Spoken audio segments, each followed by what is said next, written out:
คือไล่ที่เอ้ยเกิดหน้าครับพี่เทมเยียนเครื่องกันอย่างบัวทานคือวันนี้โอ้ยลาดเศร้าได้เยอะจงลงจงล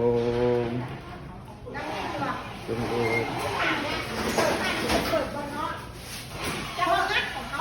เพราะว่าท่านมาสมุทรทางโบยู แบะดีใจหายขนาดเลย อันนี้เขายังอยู่โยกอยู่ เด็กๆไอ้แบะพันก่อนให้ซอยก่อน ไหน เราแม่อัดวิดีโอนี้นะ ไหนเราเลยให้ที่อย่างกับเบิ้งตาใบตาเรือมาโค้งเต่งให้กระสุน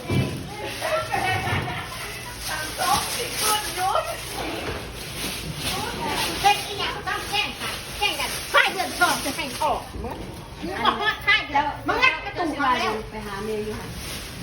อันนี้พี่แหละมาค่ะรับตันก็ได้มา